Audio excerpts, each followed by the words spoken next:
Netcasts you love. From people you trust. This is Twit.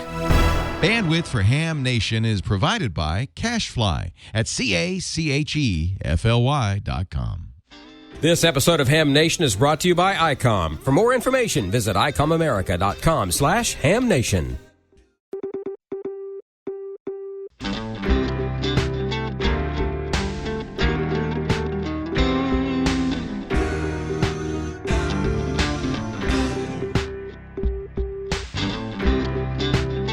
This is Ham Nation, episode number 279, December 21st, 2016. Dick KK4OBI walks us through his modeling of his antennas. Yes, that's Christmas music in the background. Why? Because it's Christmas and you're tuned to Ham Nation. Wow. And we're going to have some real fun tonight. And let me tell you, we got all the troops are here. And what can I tell you? We're going to have fun, but we've got a very special guest that's going to teach us a lot. So we're just going to have Christmas fun. So don't go away. Call all the kids and your grandma and your mother and your father and sit them all down around and watch the old tube tonight because it's fun on Ham Nation. This is Bob Heil being crazy from the Ozarks, and we have all the regular players plus tonight. Gordo, how you doing in Costa Mesa? I'm okay, and a very happy holidays to all of you. I've been making a list and and keeping it twice, and all is well down here. Back to you, Bob. Okay, super. And I think George is here tonight. George, how are things in Mississippi? Things are doing pretty well here. It's turned a little bit cooler here, but it's warming back up, so I don't know what it's going to be like Christmas. So I kind of I dressed for the way it felt today. I thought this was a black tie affair tonight, though. Well, it kind of is. It's a really special time, and your bow tie looks great, let me tell you. But let you know that we're simulcast on WTWW tonight. I think he's got the 100,000 watter on 5085 5.085. And we're just so gracious to have that happen. Ted and his family keep it going, and it's really great because we're being heard from around the globe. And amateur radio is a great hobby, and we're letting more and more people know about it, and we're glad to be here on this show tonight. We're going to have a really super thing with Dick Reid a while ago, in a little bit. A while ago, I found his website, and wait till you see what he's going to teach us about antennas. I'm very excited to visit with Dick, KB4OBI, so we'll go see him in a little bit, see what's happening. But in the meantime, Gordo has some shots, so let's see what you got, Gordo. I do, and I've got some great shots for all of you. And Brian, if you want to go ahead and tune in to what we recommend you do, our audience, for next year, 2017. Go to a ham fest. Ham fests are fun, and you always learn something at a ham fest.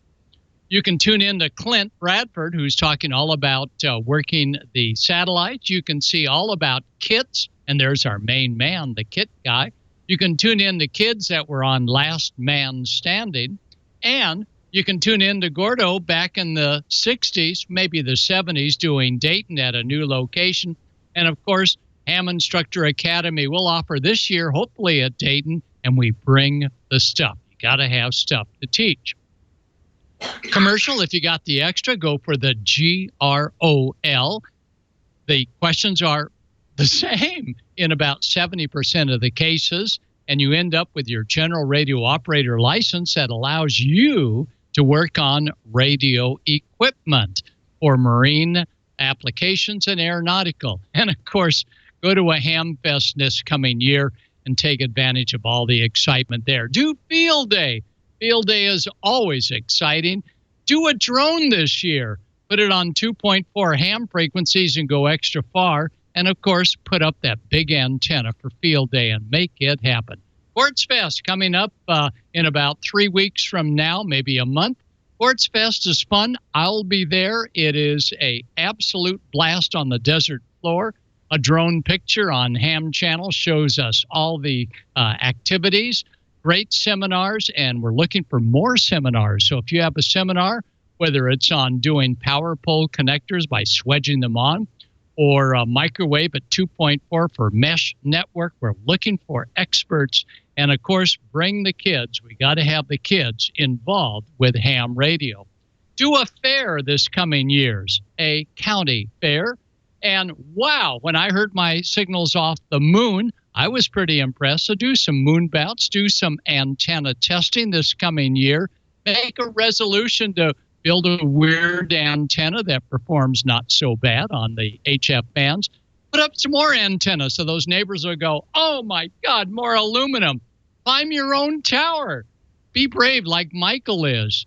And build your own stuff like Jim Ford and 6J Up across the street. And Chip and I, we always enjoy working you, HF, on Thanksgiving. Amateur television, the ATN network is always looking for more hams. We're going digital, so be thinking about digital amateur television. And digital amateur television really captivates those at a fairgrounds. Do a little bit of CW. Remember, CW Straight Key Night is coming up, so get out those CW paddles. Oh, you've got to do it straight key. You can't do it that way. And think about digital. So take the Kenwood 990 that I have, put it into the digital mode, do a little RTTY, and make next year a banner year for going digital and explore all there is. We're coming up in the giant sunspot that will take advantage of the solar eclipse. Collect some QSL cards during the full solar eclipse. Light up a fellow ham as they play with the CW keyers.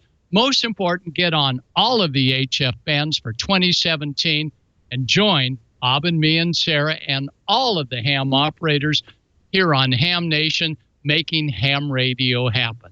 So don't just be at home watching Ham Nation all by yourself. Get out there and join a group and make it happen for 2017. We won't see you until 2017, but we'll be back in January. So 73, happy holidays to every one of you, and we'll see you next year. Bob, back to you. Oh, yes. It's when you think about it, this is our last show this year, and we've gone to almost 280 shows. That's just amazing, and we thank everybody for hanging in here and keeping us all together, because we need people to keep us together. Is Don's not here right now, so somebody's going to do it. George, I think you might have a few things that going to happen, and it's got something to do with Christmas and lights, right? It does, Bob. You know, I was trying to come up with something new to do for the show tonight, and I played around with some ideas, and fortunately about 2 o'clock this afternoon, I finally got it together. So here's my Christmas presentation. This week on Smoking Soda, I wanted to do a little something to celebrate the holidays. And I thought, what better way to celebrate the holidays than with flashing lights? So why not build a color organ? I did some searching around and found several schematics. Some of them were strictly analog circuits. Others were using the Arduino and a series of analog filters with it. And I found a few that used FFT libraries, that's fast Fourier transforms, that allow you to work in the time and frequency domain and separate the different bands of audio that way. So that's how I decided to go. The first example I tried did not work. However, the second one works fine. I found this at arduino-cool.blogspot.com, and we modified it just slightly. He was using a microphone preamp and a little op-amp here to get the audio level up. We're just going to feed line level audio straight into the unit. Here's my circuit. I didn't have any 27K or 2.7K ohm resistors. What I did is I just strung three 10K ohms together And on the other side for the bias, I used a 2.2 k ohm. Of course, that's tapped in the middle there and runs over to analog input 1. I've got the +5 in the ground run to the +5 and ground buses on my perf board here. I've got 3 PWM digital outputs connected to 3 470 ohm resistors that go to 3 different LEDs. Now, when we operate this, the low frequencies will trigger the red LED, the mid-range frequencies will trigger the green one, and the higher frequencies will trigger the blue LED. We're putting audio in right here through a 4.7 microfarad capacitor that also runs over to the terminal that's going to analog input number 0. So let's see how it works. I would go over the source code with you here, but it's written in a foreign language, and my Espanoli is not very good. So we'll skip that and just fire it right up.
All right. Woo! Yeah, that was a lot of fun, and I was real proud when it worked because I spent several hours playing around with some other code that did not work. But, that's why I like those Arduinos. You can do so much with them. It's just a small little microcontroller, sort of like a computer. You can program it, but you can find a lot of stuff out there on the internet that other people have already written. You can just download it into the unit and hook a few wires and you're ready to go. So that was amazingly simple. I didn't have to build any filters that normally you would have to do to make a color organ. Basically just ran audio straight into it and hooked some LEDs to it. Now the FFT stuff, yeah, that's pretty heavy duty there, and I'm glad that somebody else wrote that because, that's a little over my head. But I got something to give away here. And, last week, for the last several weeks, we've been playing What the Heck Is It? And last week I asked, what the heck is this? It looks like a transformer, doesn't it? But there's only 2 wires coming out of it. Well, I had a winner, and most everybody got this one right. Phil K2PJW said, it looks like it's a choke, and that's correct, Phil. It is a choke.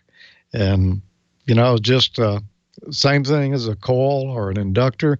This particular one, I think, probably came from Radio Shack years ago. I think it's a 4-amp choke that you could use with a tape player or something to keep your alternator whine from coming out your speakers. Just put that in series in your power line. Well, we're going to be sending you this MFJ 270 Guardian Angel surge suppressor. It's a gas block type of surge suppressor. This one is good, I believe, from, I don't even remember now. I know it's rated at 400 watts, good from DC to 1 gigahertz. And this one's got PL259 connectors on it. So, Phil, stick that in your coax and protect your rig a little. So next week, well, we won't be here because we'll have a best-of show going. So we're not going to ask the question right now. We're going to wait till next year before we ask any more questions. But, that's only a couple of weeks away. And if you're looking for something to do Friday night, well, Tommy and I will be shooting the next Ham College at live.amateurlogic.tv. Come over there and join us, and we'll talk some ham radio with you.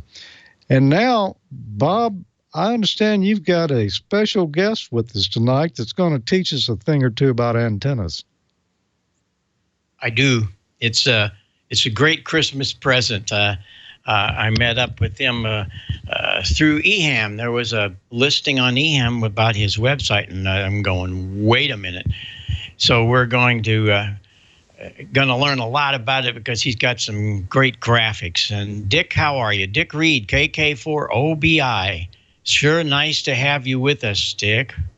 Yeah, that when I got on there with you guys, you see what I did. I got my hat on so I could be just like you folks. That's great. Well, I think probably the best thing to do is to have Brian bring up your website, and let's just go through some of it. There it is, and I entice everybody to look this up because there's a lot of information. And when you page down, things really start to happen. Your graphics are incredible, and we want to look through some of those. There you go. All right, and let's stop right there, Brian. Let's talk about that. Dick, tell us a little bit what we're seeing here and how you did that. Yeah, okay. Let's slide over a little bit and pick up the menu side also on this. Yeah, a little more. Okay. Now go up to the top of the menu.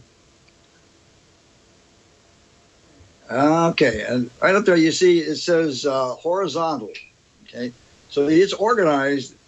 Everything is just a dipole, and we start out with a horizontal, and we can take a horizontal antenna, a dipole, and do a lot of stuff with it. So you see the standard dipole, and what you're looking at in the text here is when you click on that link, this is what you see, the horizontal dipole, and these are the characteristics of a dipole. There's nothing amazing here. This is what we've been looking at all our lives.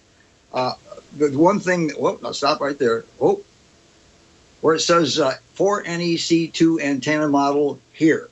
Every page on here has an antenna model or more that's behind what the data that you see that's been developed and compiled and shown in the graphics right here.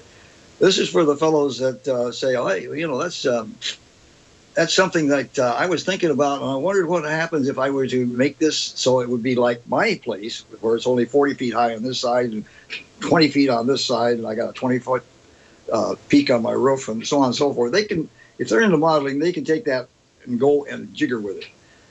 If you scroll down a little bit here, now, there you go, standard stuff. This is your typical polar graph that you see all the time. The antenna is, and all the antennas in here are set up in an idealized way. This one, like all of them, are going to be at a half-wave elevation, which is the perfect point. That's where you get, as you can see right there, a nice, no vertical radiation. It's all horizontal coming off the sides of the dipole. And the red line on the left there, that's looking down on the 3D graphic on the right.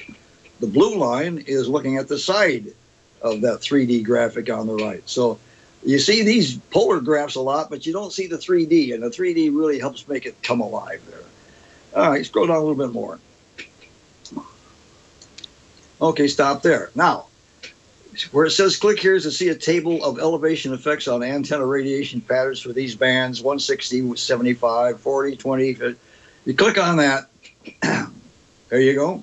You need to slide over a little bit. No, to the left. You're losing the left side. No, you're losing the left side. There you go. Okay.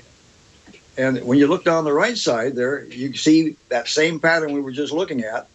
But when you're only a tenth of a wavelength off of the ground, you basically have, I don't know, what would you call that? Cloud a ball? Cloud. I don't know what you call that, but most of the radiation is going up, right? And when you get up to a quarter wavelength, it's starting to go out. When you get up to a half wavelength, voila, there you go. You got a nice standard dipole half wave pattern that goes out from the size of the antenna. When you go on up to 75, there's the ground reflection coming up, and now you got all kinds of your radiation going straight up again. And so if you raise it a little bit more, up to one wavelength, lo and behold, if you look on the right there, you see that ball that went up flattens out. You're going to have to back out just a little bit so you can see the graphic, the 3D. Yeah, there. You see that ball flattens out? And when it flattens out like that, now you have two rings. And when you go up a little bit more, another quarter wavelength, now you got that ball coming up from the ground again. And you got all that radiation going straight up again. And unless you're interested in near vertical incident skywave, you've got your stuff going the wrong direction. So if you keep going up, you get the next half wavelength, that's 1.5 wavelengths. Look at there. Now you got 3 loops, 3 radiation rings. And then you go up to 175, which is halfway. There you go. You're losing more radiation straight up. The pattern repeats every half wavelength. Go down a little bit. Yeah, there you go. Here's the same pictures. Go up a little bit more so they can see the polar graph there. There you go. All right. So there it is, stepping through at various elevations, halfway, 6, 7, 8, 1, 2, 3, 4, 5, 6, 7, 8, 9, 2 wavelengths. See how that works?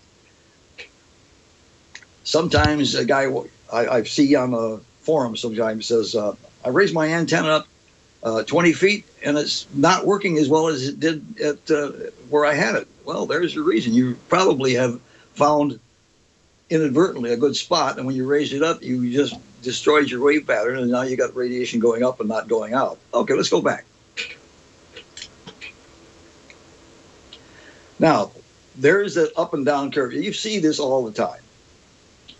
This is pretty basic stuff. Now, the one thing that I disagree with, because I just took my general test and what have you, is that in the test, they say that this curve goes down to 0, and that when I looked to see why they said that, it's in space. Well, okay, I suppose that's a good way to teach it to people, but that ain't the way it is when you're down on the ground. And what you're looking at there is the way it is.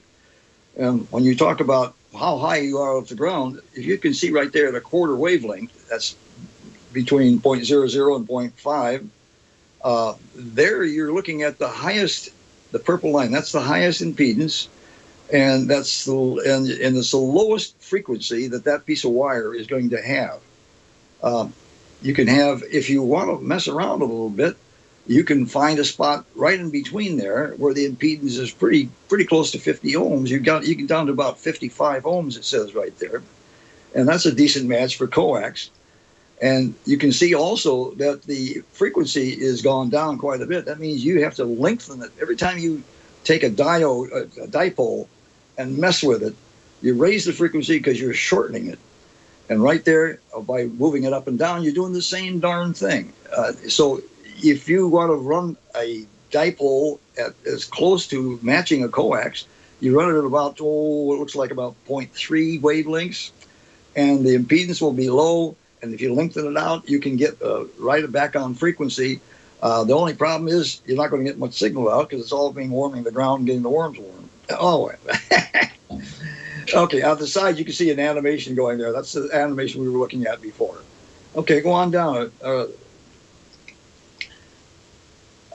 I think I've already said that. It's every half wavelength where you see the the best spot. So it's halfway, one wavelength, 1.5. And if you keep going up, you can see that with the wall, that line converges ultimately probably right about 72 ohms, which is what we talk about for a dipole. Okay, slide over a little bit to the so we can look at the selection page there.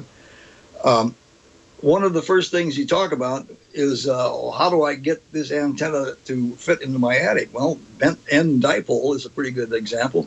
This is what everybody does. You either bend the ends down or you bend them up. And if you do, what happens to the signal? Well, a lot of people worry about that. If you scroll down a little bit, there we have first you see there's the antenna model if you want to go mess around with it. But without having to do that, here I've done it all for you right there. You can see the red line is how does your gain change? Well, you look down below and you can see on the left side, that's perfectly straight. And as you go across and you bend 10% of the end or 20% of the end, that's 80%, 70%, 60%. The more you bend it, you see the gain starts to go down.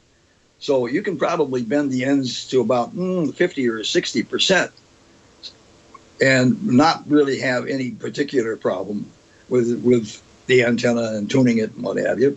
If you look at the green line there, like I said, every time you bend an antenna or it sags or you do something like that, you're making it a little shorter, and the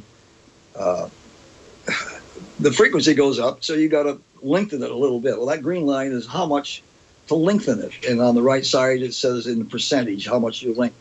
So if you went out to about bending the antenna about halfway, it would be about looks like maybe about almost 4%. You'd have to make it longer to bring the frequency back to where it was when it was straight. How about gain? The standing wave ratio, the blue line on the bottom. If you look at that, you start out with a standing wave ratio of about 1.3, which is what you would expect with a 72 ohm dipole into a 50 ohm line. But you notice how it goes down to 1. You can get almost a perfect match when you match it, or when you bend your antenna up to 50 or not quite, maybe about 60% of the length. It's a pretty neat way to make a compact antenna and get it to tune up if you lengthen it a little bit to get it back on frequency. That's all. Dick, when I found your page, I got into it and I spent at least an hour, and I was just minimal into what's in there. This is just amazing stuff, and what's so good about it are the 3D capture of what happens. We've all seen the graphs, and that's okay, they're there, but you have really put it on the map when you can have all of those 3D graphs. Those are amazing. Yeah, well, doesn't that make it so much clearer? All right, now here, look at here. This one of the other things that the 4NEC2 software does is, and it's part of the NEC core, is that you can isolate the vertical and the horizontal components, and so that's what it's showing right here. You can see that on the left is the horizontal. So there's dipole. It's still a plain dipole, but you can see on the right side, that's the vertical component. Well, where does that come from? Well, obviously from the bent ends. And so you have some signal going out off the ends now. And if you compare the pattern, the full pattern with a conventional dipole, you see that the pattern is fatter. It isn't as long because you're not having quite as much gain, but it's fatter because you got some gain coming out the sides from the vertical component right there.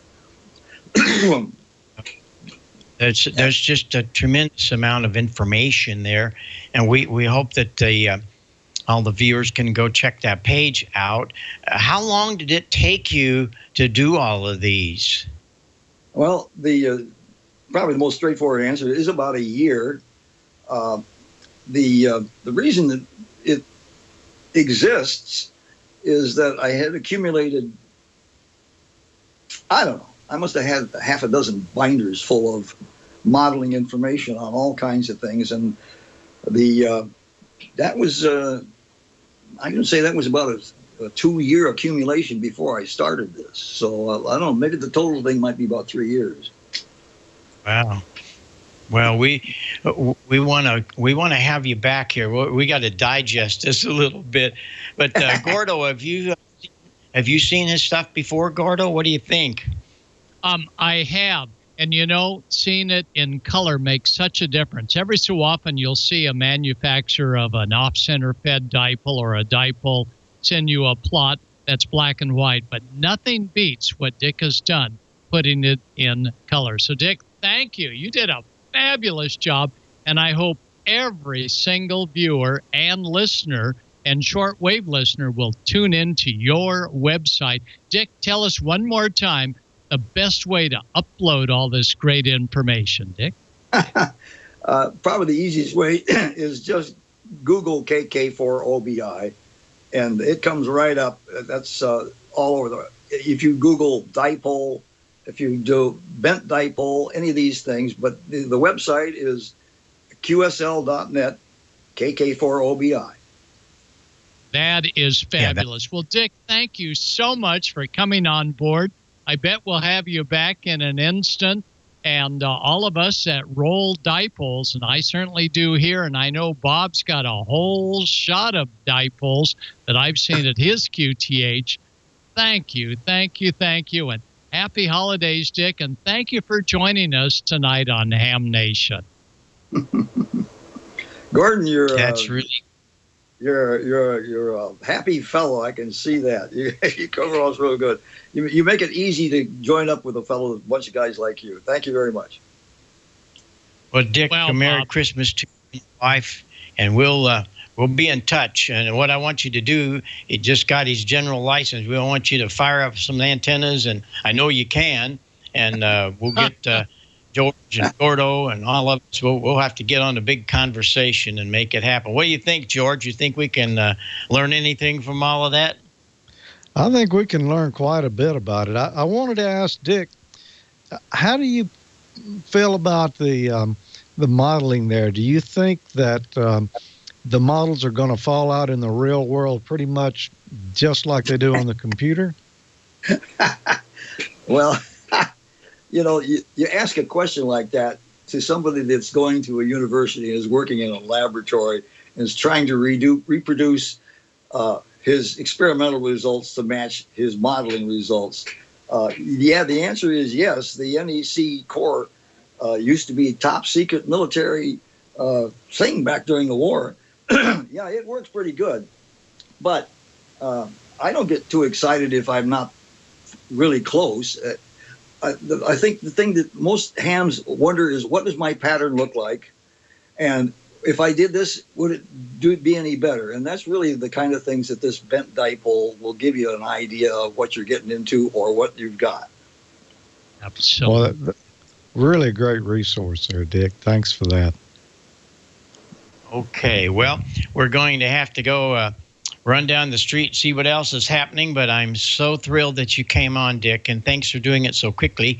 And we'll have you back real soon. So Merry Christmas to you, and enjoy your time on the air this weekend, because there's going to be a lot of things going on, a lot of antennas happening. So thanks very much, my friend. I appreciate you being here. Appreciate it, too. You are a nice bunch of guys. I'm sitting here giggling all the time. Happy New Year. 73. Thank you so much. 73. 73. That's great. Well, George, we need to move on to you, and you've got some things about Icom, I do believe. Yeah, let's take a look at this and then come back and talk about a special Christmas present someone's going to get. 'Tis the season. The holidays are here. Surprise your favorite ham this season with the gift that's on their Santa list. The holidays are just around the corner, and Icom has an array of radios to fill your stockings and place under the tree.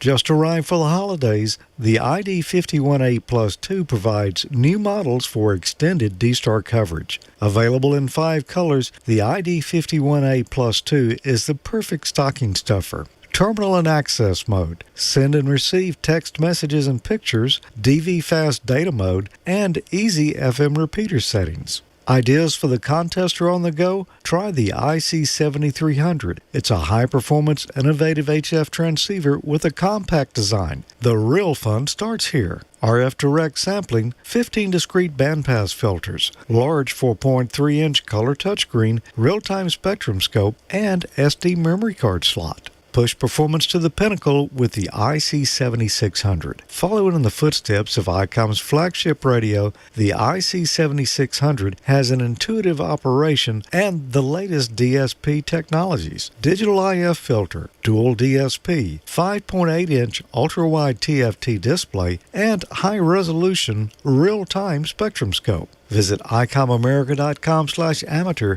for more information on all the great Icom radios. And you can tune in and enter to win after each episode of Ham Nation. Go to icomamerica.com/hamnation. Register to win some great swag prizes like T-shirts and hats. While you're there, learn how you could win in the monthly grand prize drawing for a new radio. And for December, and I mentioned a Christmas present. Well, this could also be a Hanukkah present or any kind of present you want to be, but it depends on who wins it. Call it what you like. It's going to be an Icom ID51A Plus 2, the great dual-band, dual-watch VHF, UHF handheld. It does analog and D-Star, has built-in GPS, DV and FM repeater list function. It's also got an independent AM/FM receiver in it. You can download a free Android app for it, and a lot more. So go to icomamerica.com/hamnation after this and each episode of Ham Nation. Register to win. Sign up. Good luck. And don't forget to follow Icom America, Inc. on Facebook and Twitter. And we want to thank Icom for sponsoring Ham Nation for the past several years here. Wouldn't be possible without them. So thanks, Icom. And I think I'm going to go because we've got more folks coming in here. I'm just going to say Merry Christmas, Happy Holidays to everyone. I will see you again next year, but I'm going to leave you in the capable hands of our friend Dale. George, Merry Christmas to you down in Mississippi. Glad to see you on here this evening. Enjoyed your little entertainment thing with the little light bulbs going off and on with the music. That was very nice. I'd like to do a shout out now also to Down Under. It's one day closer to Christmas down there, and it's my birthday. And first thing I saw this afternoon was three guys. Got ZL1LK Roy, and ZL1 GSM Grant, and VK3 GOR Gordon, all of them Ham Nation viewers, and they have already said happy birthday, and it's the day before my birthday, so that's pretty cool. Anyway, I hope you guys enjoyed the show down there. And tonight on the video segment, we're going to try for a couple of things. One is the biggest pileup ever on the set of Last Man Standing. Might not be able to get you that one right away. We're going to find out. Santa uses his ham radio to talk to kids at the mall, and the greatest gift ever to wrap it up this evening. If Brian was able to get into the Dropbox, I sent him a link to the Dropbox that John Amadeo had sent me. I wasn't able to get that video yet, Dale, but I do have the two other videos that you sent. Okay, very good. Well, we will skip the videos of 10-year-old Hope Lee. We'll tell you about her just a little bit, though. She's an extra class operator, believe it or not, and she's only 10. KM4IPF's the call sign, lives in Chesapeake, Virginia, flew all the way to Hollywood to work with KA6LMS on the side of Last Man Standing, and by golly, we'll get that video for you the first of the new year and figure out how Brian can get access there. But we'll skip that and we'll move right along. And I'll tell you what, it only took 3 evenings until, well, it's only 3 evenings until Santa makes the flight from the North Pole. But earlier this month, he took time to visit a number of youngsters in a mall in Oklahoma City via amateur radio. Don Ossie, his W5DRO, sent us this link to a report from KFOR, Channel 4. The Midwest City got a chance to talk to Santa, all with a radio. The Mid-Del Amateur Radio Club set up a table at a local Walmart.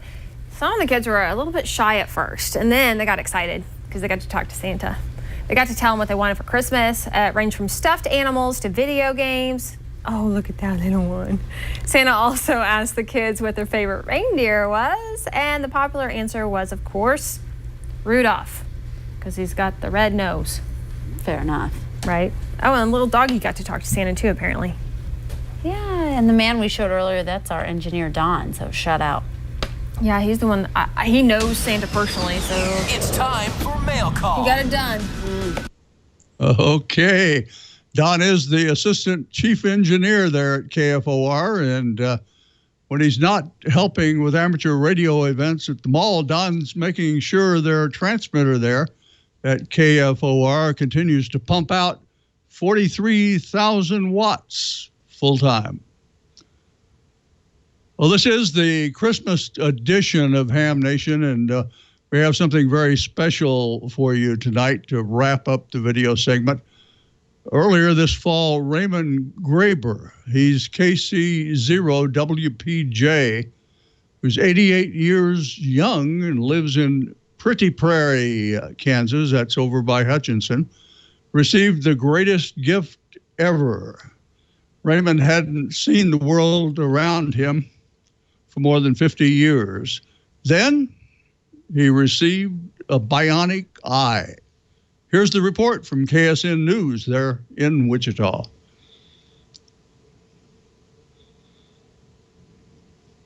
Things for a Kansas man he can see again because of what is called a bionic eye. And for the 88-year-old Pretty Prairie man, it's given him the chance to do something he hasn't done in decades, see the world around him. KSN's Ashley Arnold has his experience, and that's new at 6 tonight. Do you want your walker or your cane? Well, depends on where we're going. Imagine if you saw the world like this. It's an exciting, yeah. Perhaps you would be lost or feel cheated. But it's nice out there. If Raymond Graber saw the world like this, he says he would feel grateful.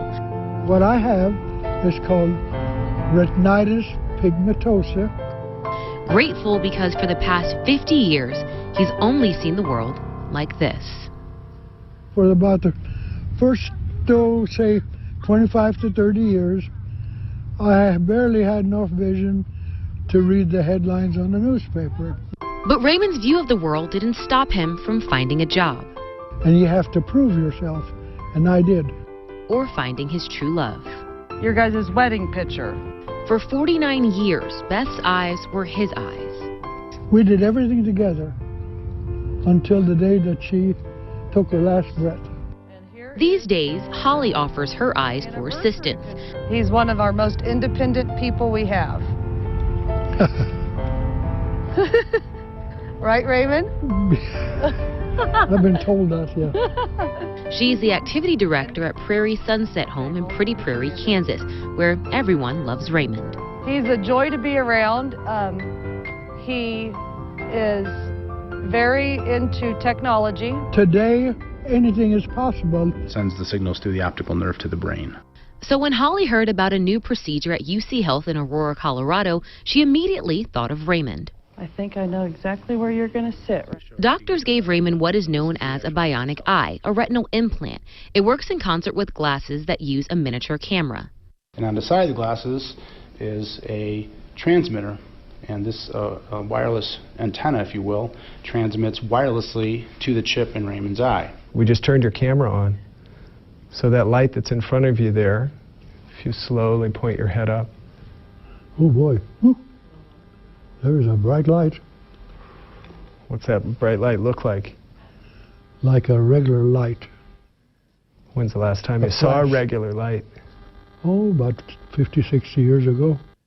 After a half-century of darkness, finally some light. Turn it towards you, Ray. There you go. Yeah, there's fingers there. Yeah, I can see it move. That's your thumb, buddy. Raymond will need to adjust and learn to use his new eyes. And it's going to take a lot of practice. It will. And at 88 years old, he's got some plans. To get good enough on this thing that I can get on our public bus and go to Wendy's or McDonald's or somewhere and go home. We got a door and a threshold coming up here. You'll feel the bump. But the world is a bright and beautiful place, and it always has been to Raymond. You see that bright building over there? Just right across from my finger. Raymond will only be able to see black and white. This is what gets me out of bed every day. It's beyond. Now he leaves the hospital with a new problem. Raymond, we love you. I can't believe it. It's here, huh? Wiping away the tears, temporarily blurring his vision. I've got a lot to learn. You bet. Well, I'd say this is a great start. Ashley Arnold, KSN News. Very good. That is Raymond Graber, KC0WPJ, up in Pretty Prairie, 88 years, very active on a lot of the local nets here in the Wichita-Hutchinson area, and he really received a precious gift there after not being able to see for more than 50 years. And thanks to Wayne Schlater, KD0WAT, for sharing that great story with our Ham Nation audience. Well, that wraps up the video segment for 2016. We'll be back next year with another edition. Looks like, I'm guessing it's going to be on January 11th. Remember now, the video segment features your videos and Shaq photos, so be sure to send yours, the link to yours anyway, to Ham Nation Videos at twit.tv. And to all our Ham Nation viewers around the world, best wishes from K0HYD for a very Merry Christmas and a happy and prosperous New Year. It's time to check out Newsline with Don, 85DW, live from Picayune. Don, Merry Christmas. Thank you. Hey, and happy birthday to you. You're not the only one with the New Zealand hookup. I got a Christmas card. Yes, that's nice. Pardon my voice. Oh, yeah, that's from Simon and Carla, ZL2FAE. It's summertime over there. It's the winter solstice, so our days are going to be starting to get longer, and theirs is going to start to get a little bit colder. So all the way from New Zealand, and also I got a card from Rick KF5GV stroke HS1 from Thailand. This is great. This is, just absolutely gorgeous with the Thai writing inside. And he, let me read this to you real quick. He says, "Thanks so much for all your efforts and hard work for providing Newsline to those of us on the other side of the planet." So I'll pass that on to the Newsline crew, and it'll go to everybody here at Ham Nation as well, because we're all one big happy family. So Rick Lewis, thanks a lot for that. Appreciate that. That's nice, all the way from Thailand. And speaking of Newsline, why don't we check that out now? From Amateur Radio Newsline Report number 2042, these are the Ham Nation headlines for Wednesday, December 21st, 2016. As Amateur Radio Newsline went to production, word came from Washington that the top regulator of communications in the U.S. would resign his post. FCC Chairman Tom Wheeler, an Obama appointee who championed the net neutrality policy, said his last day would be January 20th, the day Donald Trump takes the oath of office. The long-term impact on the agency and its regulations is the subject of speculation. Wheeler's departure leaves a tilted balance with fewer Democratic than Republican commissioners. A spokesman for Democrat Mignon Clyburn said on Thursday, December 15th, that her plan is to serve until mid-2017 when her term expires. Liberal Commissioner Jessica Rosenworcel's term has ended, and she is expected to leave the FCC by December 31st. As president, Trump will appoint Wheeler's successor. Amateur Radio Newsline will be following these developments as the new administration prepares to take office. Paul Brown, WD9GCO, reporting. The recent wildfires in Gatlinburg, Tennessee were a testament to what can be accomplished when all emergency personnel in a region coordinate and work together. This includes the amateur radio community. Once again, Paul Brown. Jim Snyder, AJ4NO, was ready when the call came. I got first notified on Monday night from the Red Cross asking if we could deploy an amateur radio asset to help in the shelter. So sent an operator up to that. He was there 16 hours, which is quite a long period of time. Gatlinburg is in Sevier County and usually works with RACES. However, in this case, they also called in the surrounding area Aries groups to help. They needed the hams less for communication and more for other duties. Call to me came from Lance Coleman, the EMA director of Blount County. He was organizing the damage assessment for Sevier County. Their EMA director was in Gatlinburg to help with the response. And so they used the amateur radio relationships to find people who'd been trained in damage assessment and get them to turn out to help. As we go to air, FEMA officials have so far estimated that the area has suffered $500 million worth of damage, and the cost of fighting the fires has topped $5 million. If you would like to help or contribute, please contact the Gatlinburg Chamber of Commerce. Emergency readiness also counts when the weather turns challenging. That's why once a year, hams recognize Skywarn operators who keep everyone on their toes and hopefully safe during so-called weather events. Amateur radio operators across the nation celebrated Skywarn Recognition Day. Skywarn itself was formed on June the 18th, 1971, and the Recognition Day was officially developed in 1999 in a combined effort between the NWS and the ARRL, and has been an annual event ever since. Skywarn storm spotters like Rex Free KK4OBI with the North Alabama and Southern Middle Tennessee Skywarn Group is just one example of how trained Skywarn hams can provide crucial ground truth reports to the National Weather Service. We've got Keith in that area with eyes on it. We've got Todd headed in from the west with eyes on it. And we've got Donna headed in from the south with the eyes on it.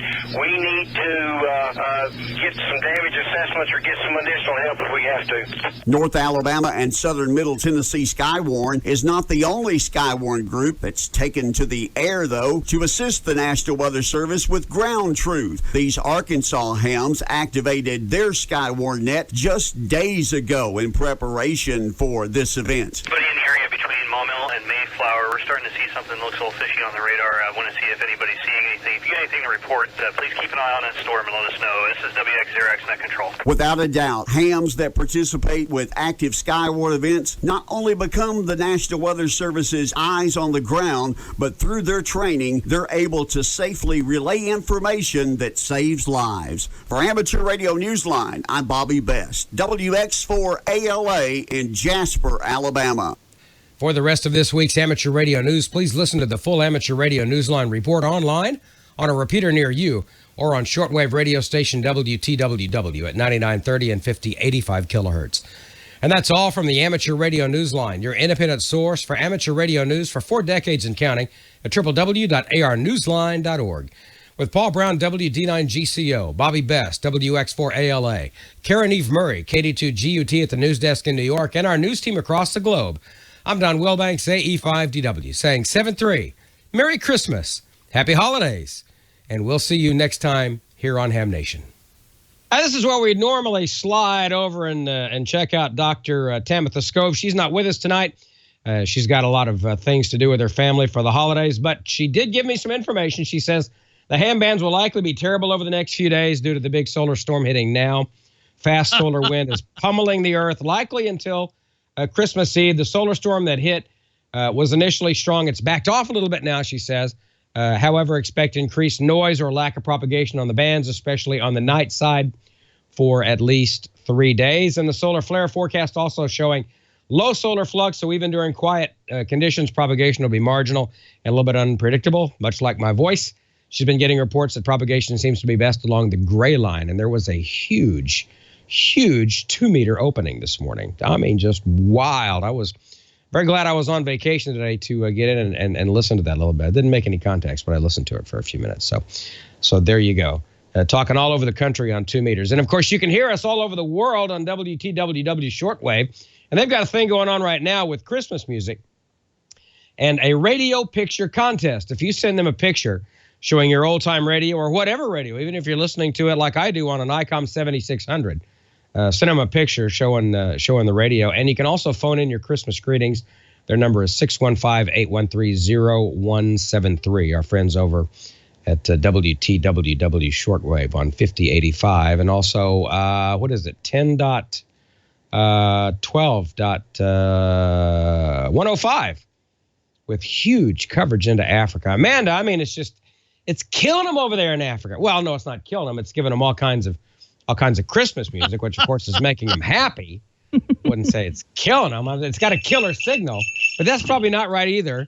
But you have a lovely jingle bell, and it's making me happy, and it actually makes me want to shut up and listen to you now, which is probably a good thing. Oh my gosh, does that actually work? I'm wearing this every show. This is the Shut Up Dawn. No, it doesn't work. Of course not. Hey, look, see, look what I got right here. Look what I got right here. Look what I got my message. Well, where's Miss Dawn to give you a big old schmooch then? She's in there. Oh, okay. You'll get her later. Okay. I'll go in. Good evening, everybody. Before this topic goes completely sour, Merry Christmas, everyone. Glad to be here tonight. I do actually have a couple questions. Gordo, the first one's going to go to you. And Jim, KM4MQK, would like to know, why do mobile 2 meters, 70 centimeters tend to use UHF-style connectors instead of N-type? Doesn't the 300 megahertz max frequency kill the performance on the 70 centimeter band? The professionals, Amanda, will use N connectors to minimize losses. But quite frankly, on 2 meters, almost no difference. On the 440 band, the reason we do them is because we have to, because the manufacturers may give us a pigtail that only terminates on an N connector. So N connectors certainly good. They are weather resistant much more than the PL259 and SO239s. So whatever the radio outputs, that's what you got to make work on your VHF, UHF antenna. But on the 440 band, no one is going to know the difference if you do an N connector to an SO connector, so you can screw in your PL259. How's that for a bunch of letters, huh, Amanda? I'm already confused. I'm writing them all down, ready to Google. Okay, no, I'm kidding, you guys. I'm kidding. I completely understand. And sorry, every time I move, I'm jingling. So my next topic is, everybody, don't forget to go to the bestofTwit.tv, and I bet Brian will show us a link that maybe we could go to vote for this. Twit's looking for your favorites from the past year of 2016. And you guys, I don't know about you, but I'm going to go around the table. If you could think off the top of your head, what was your favorite segment of what favorite show? I'm going to have to say Hams Wild, when Tamitha Scove was on, was my absolute favorite segment. She gave us so much information and in so little time, and it was really great. So, Bob, what do you think was the best segment or best show, let's say, from Ham Nation this year? Ditto. Yes, the girls won. You gals were fabulous. So there was no question that the girls gone wild, right? Ham's gone wild. No. Don, what about you? Oh yeah, hands down. The ladies' night. Oh, for sure. You guys, you made us look like rank amateurs. Dr. T is just the best, isn't she? We got to get her licensed in 2017. Got to get her licensed in 2017. That's my mission. She better make that her goal for her resolution. Gordo, what about you? What was your favorite of the year? I love when George gets down to board level. I mean, I pick up so many techniques when he takes out that 25 watt, maybe it's 40 watt soldering iron, and just picks off a component and pokes one through. And same for Randy. So I love board work. Tamitha's wonderful, but I love to see the board work that our experts do. Okay, so Gordo is Smoke and Solder a fan. So you guys on the chat room, tell us what was your favorite. And don't forget to also go online and vote as well. And then you, Brian, I'm sorry, I don't have the date of when those are going to be showing. Can you tell me real quick, like? A date for the best of? Yes. It will be next Wednesday. So what is that going to be? Hold on. The 28th. Okay, so December 28th, you guys should tune into twit.tv and definitely check those out as well. And when I have a spare time, I will be doing the same. So that's all I have for this evening, you guys. It's been a wonderful, wonderful year.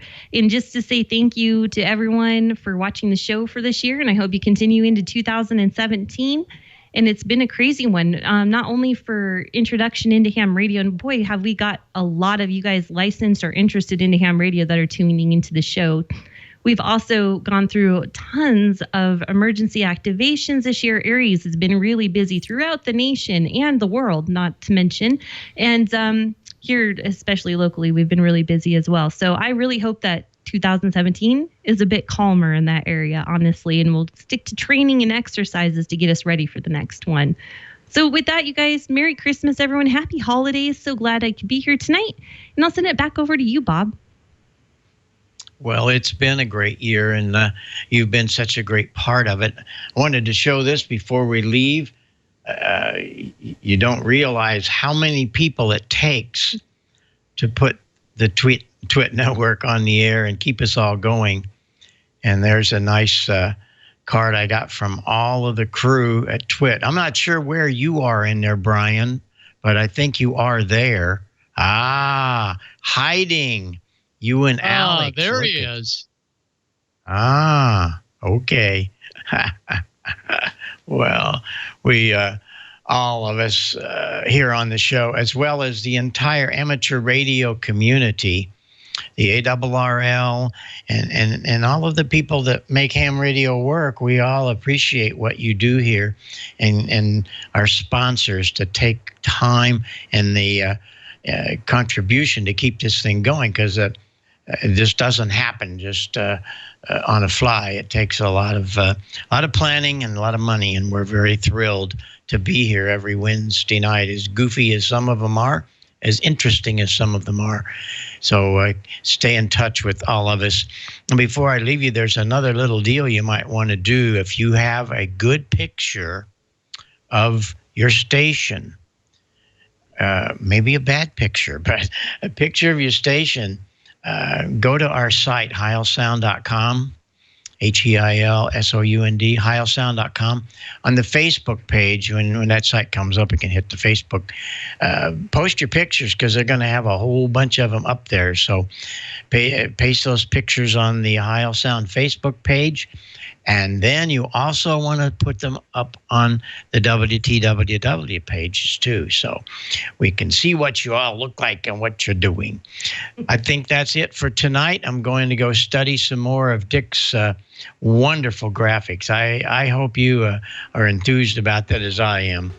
But in the meantime, we're going to leave you with something. I think Brian might have found something, and we'll play it out with some Christmas music.